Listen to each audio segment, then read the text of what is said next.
Well, I'll tell you what I think. The Republicans begin to rue Paul. Their new Senate nominee from Kentucky begins to implode on day one on Rachel's show. The landmark Civil Rights Act of 1964, it needed modification. There's 10 different titles, to the Civil Rights Act, and 9 out of 10 deal with public institutions, and I'm absolutely in favor of. 1 deals with private institutions, and had I been around, I would have tried to modify that. Congressman Jim Clyburn. This is absolutely appalling. The desperate walkback.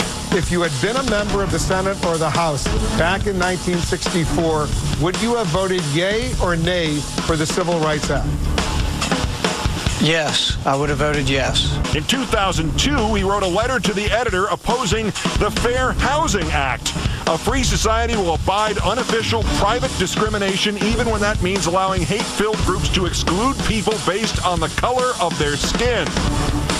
Goodbye, Dr. Paul. Hey, Rand. Can I sit at your lunch counter? I worked all day. Had to go buy groceries. Had to cook dinner. Had to clean the house a bit. Had to call and make sure about my ailing father. But do you think I could still do an MTV appearance? I think I could handle it. Especially with David Gregory. Hey, Rand. Can I sit at the lunch counter? I've got blonde hair and blue eyes too. Can I sit at the lunch counter? Do I look ready for a Meet the Pets appearance? It's Meet the Press, not Meet the Pets. Never mind. So, Rand, what about me? Do you think I could sit at your lunch counter? What I don't like from the president's administration is this sort of, I'll put my boot heel on the throat of BP. I think that sounds really un-American in his criticism of business.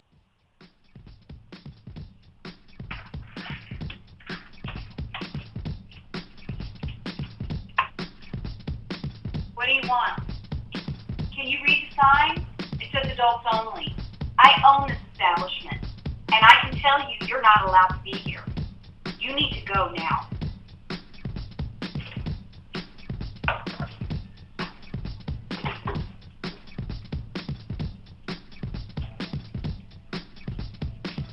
And Paul, this is the America you want. Rand, can I sit at the lunch counter? I think that this is your way of telling me something. Can I sit at the counter? Hi, Rand. Can I sit at the lunch counter? I know I'm Jewish, but I won't make any jokes about Jesus. I promise. Please. So, Rand, can I sit at the lunch counter? Rand, I have to ask you a question. And I know questions aren't a real big favorite thing for you right now, but can I come in and have lunch at your lunch counter? Really? Hey, Rand, am I welcome at this lunch counter? So, Rand, by the way, what's up with that name? Like, what does that even mean? Any guy whose name rhymes with bland, if we play by your rules, they're not going to be eaten at my lunch counter. Just saying. Rand, can I sit at your lunch counter? What about him? Wow! Doesn't sound too happy. And I think it's part of this sort of blame game society in the sense that it's always got to be someone's fault. And instead of the fact that maybe sometimes accidents happen, maybe sometimes accidents happen, maybe sometimes accidents happen.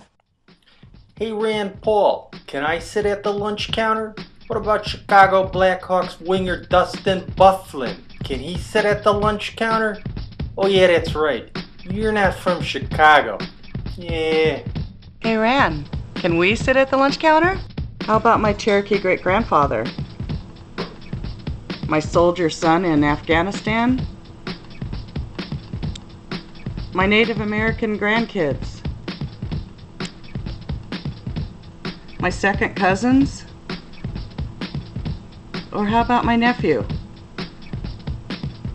What about it? I don't like the idea of telling private business owners. I do believe in private ownership, but I think there should be absolutely no discrimination in anything that gets any public funding, and that's most of what the Civil Rights Act was about. And there's 10 different titles, to the Civil Rights Act, and 9 out of 10 deal with public institutions, and I'm absolutely in favor of. 1 deals with private institutions, and had I been around, I would have tried to modify that. We tolerate boorish and uncivilized behavior because that's one of the things freedom requires, is that we allow people to be boorish and uncivilized. Bye-bye, Dr. Paul. Maybe sometimes accidents happen. Nice work. That's pretty much it.